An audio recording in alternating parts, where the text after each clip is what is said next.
花粉症におすすめのアロマ5選ご紹介していきます。本日の動画では花粉症におすすめのアロマを5つご紹介していきます。初心者の方でも簡単にできる方法を解説しますので、ぜひ最後までご覧ください。花粉症は杉、ヒノキ、ブタクサなどが知られていますが、杉は2月から4月頃、そしてヒノキは3月から5月頃、最後のブタクサは8月から10月頃がピークとなっています。それぞれの花粉が舞う時期を考えると、対策は一年中必要な症状となっています。抗アレルギー薬、抗ヒスタミン薬、抗ロイコトリエン薬など様々な薬が発売されていますが、お薬だけでは症状が緩和されない方や、できるだけ自然なもので緩和していきたいと考える方もいらっしゃいます。そして本日は我が家でも様々な場面で助けてくれているこちらのエッセンシャルオイル、この中から花粉症におすすめのアロマを5つ薬剤師である私が解説いたします。5つの精油をご紹介させていただいた後は簡単な使い方もご紹介しますので、ぜひ最後までご覧ください。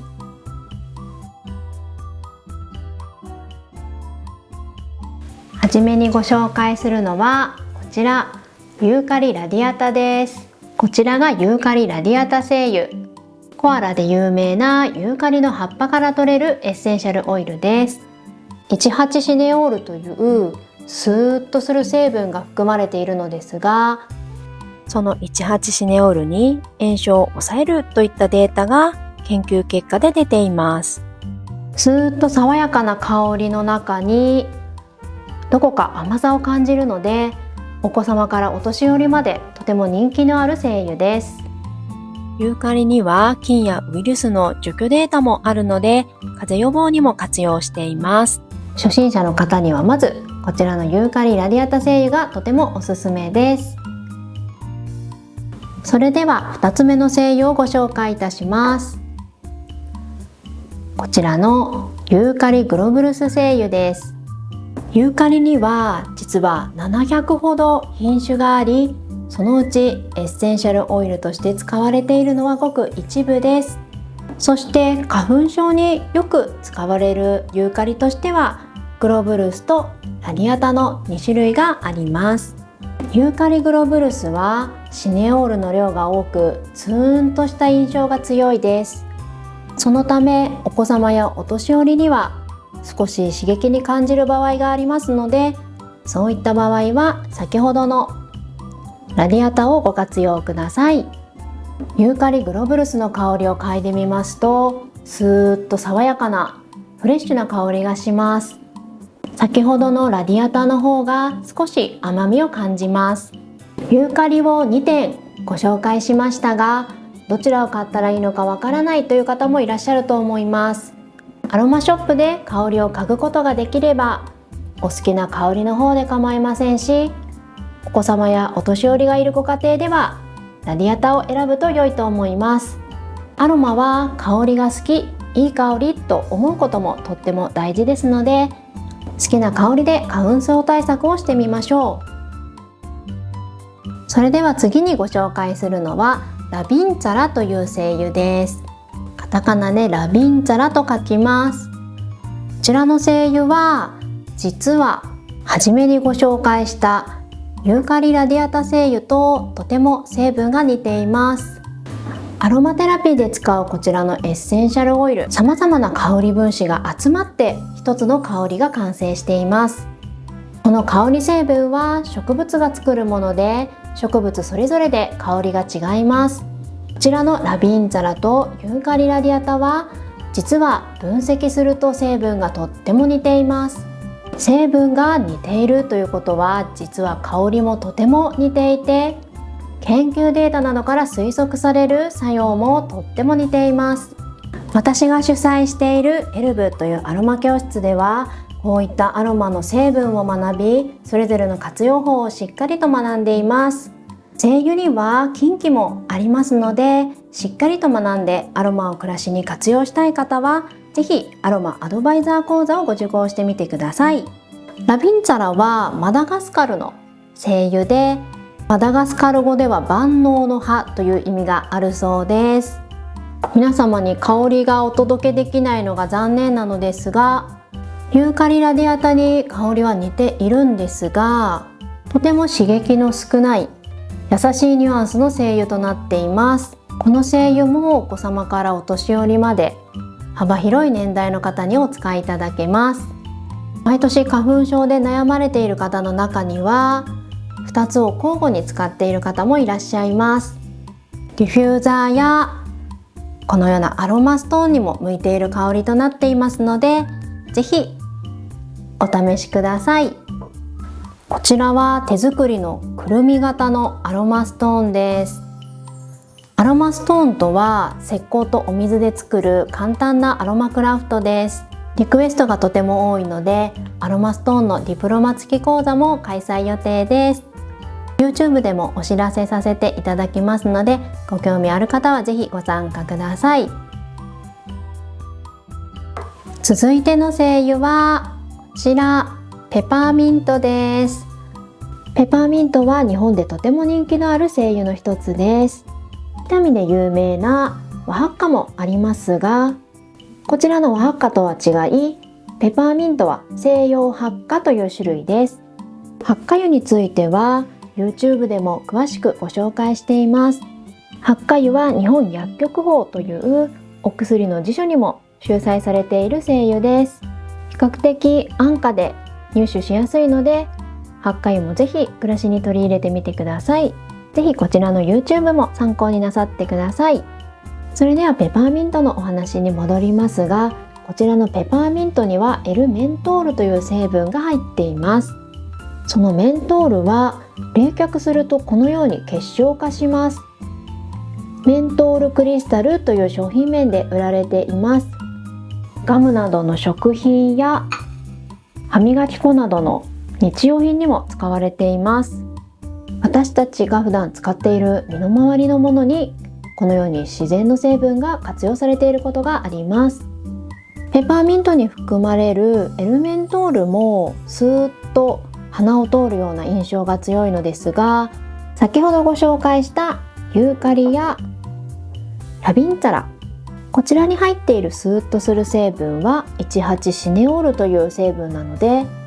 よくスーッとするという同じ言葉で表現はしますが、印象はかなり違います。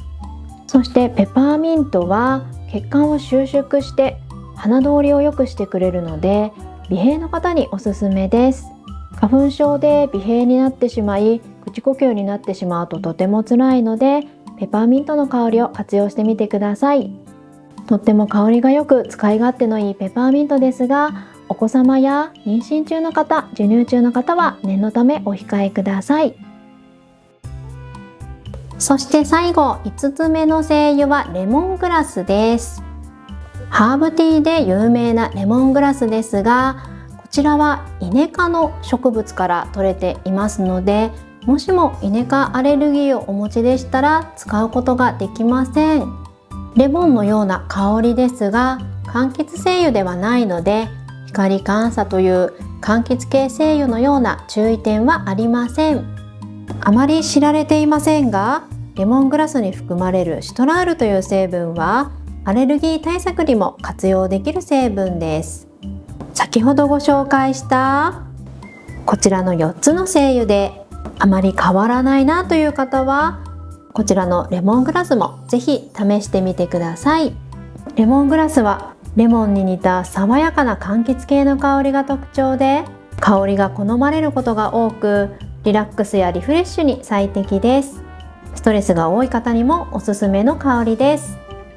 5つの精油をご紹介させていただきました。いかがでしたでしょうか？嗅いだことのある香り、家にある精油はありましたか？今回は花粉症に焦点を当てて5つの精油をご紹介させていただきましたが、例えば花粉症で鼻が詰まって夜眠れない時、そんな時はユーカリやラビンツァラの精油が眠りを誘ってくれるので、アロマストーンに垂らしたりディフューザーを使ってください。鼻が詰まって眠れない時はペパーミントのスーッとした香りが一役買ってくれます。このように花粉症以外にもアロマは様々な場面で活躍してくれますよ。アロマを使って暮らしを豊かにしたいと思われる方は、ぜひアロマテラピーを学んでみませんか？メディカルアロマを学べるアロマアドバイザーコースは4月スタート予定です。お申し込みはホームページのコンタクトやインスタグラムの DM からご連絡ください。それでは続いて花粉症対策アロマの簡単な活用法をご紹介します。まず1つ目の方法は直接嗅ぐという方法です。精油以外にどんな道具を揃えたらいいかわからず、うまく活用できないという方も多くいらっしゃいます。そのためまずはこのようにキャップを取っていただいたら、直接香りを嗅いでください。花粉症対策グッズとして持ち歩いている方も多いです。アロマのいいところは香りを嗅ぐだけでもいいというところですので、まずは香りを嗅ぐところからスタートしてみてください。こちらのキャップに鼻を近づけすぎると刺激を感じる方もいますので、そういう方は次の方法を試してみてください。2つ目の方法はティッシュに一滴垂らすという方法です。精油以外に買わなければいけないものが多すぎると、せっかく買った精油も活用できない場合がありますので、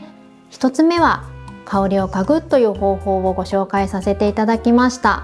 ただ先ほどもお伝えしたように、直接嗅ぐと少し刺激が強いことがあるので、このようなティッシュに一滴垂らすのもとてもおすすめです。用意したティッシュに一滴精油を垂らします。はじめに精油についているこちらのプラスチックのキャップを外します。こちらの半透明の精油が一滴ずつ出てくる部分、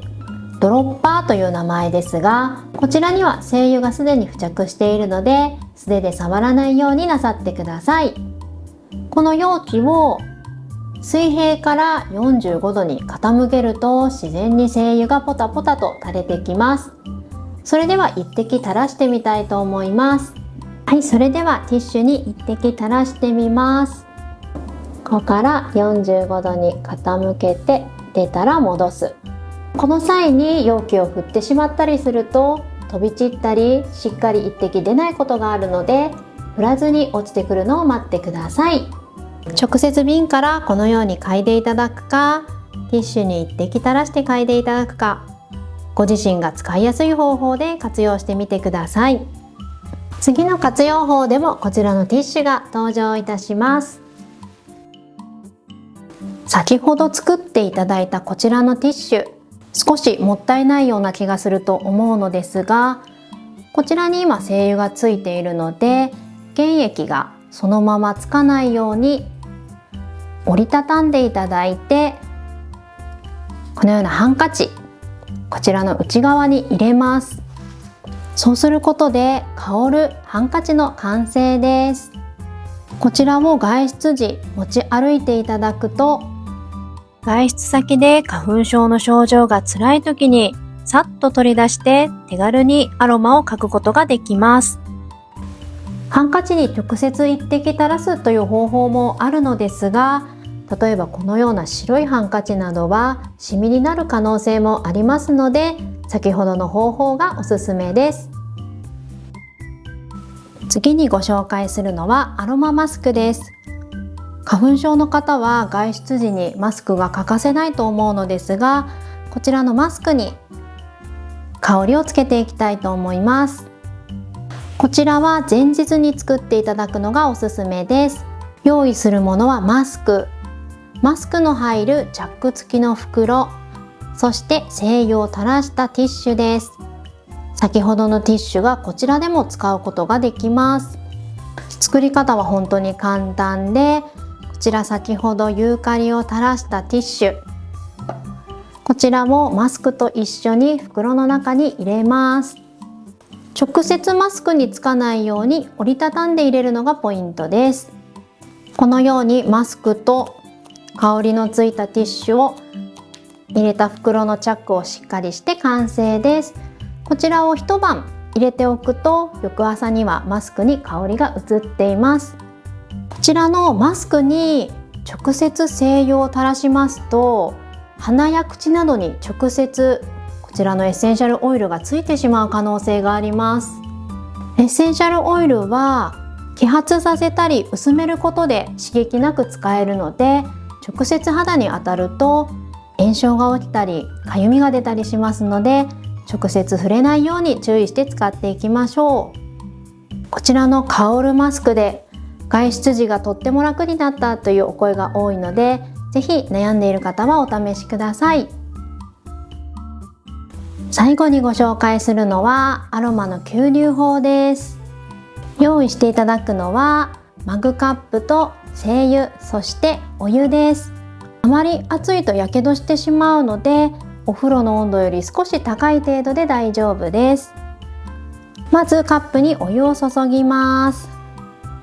温度が高すぎると思った場合は冷めるまで待ちましょう。マグカップによる吸入の注意点としては、普段使っているコップで行ってしまうと冷めた時に家族が飲んでしまうこともありますので、アロマ吸入専用のマグカップを一つ作っていただくといいと思います。では私は今日はラビンチャラを使ってみます。吸入は1滴で十分なので1滴垂らしていただいて、こちらを鼻に近づけて吸入していきます。この際のもう一つの注意点は、必ず目を閉じて行ってください。精油が蒸気とともに揮発しているんですが、目には刺激になってしまうので目を閉じて行うようになさってください。マグカップ吸入は蒸気とともに精油が立ち上ることで鼻や喉の粘膜に直接当てることができます。また蒸気の熱で温めることもできるので、頭痛にも良かったという嬉しい声をいただいております。マグカップ吸入もぜひ試してみてください。花粉症に良いアロマ5選。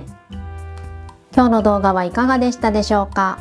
今日ご紹介した精油は花粉症以外にもアレルギー性鼻炎の方にも活用していただけると思います。こちらは古いフランスのアロマポットなのですが、もともとはハーブティーを入れる茶器だったようです。古いものなのでアロマポットとして活用しています。お湯を入れてろうそくをつけるので蒸気がこちらから出てきます。冬は加湿器代わりにもなるのでとってもおすすめです。今後もためになるアロマのお話を少しずつ公開していきたいと思います。今回の動画がいいな、参考になったなと思ってくださった方は高評価、チャンネル登録もぜひよろしくお願いいたします。アロマやハーブの資格取得コースやワンコインのオンラインレッスンも開催しています。詳細は概要欄からご覧になってみてください。アロマやハーブを暮らしに生かして楽しく暮らしてみませんか？最後までご視聴くださりありがとうございます。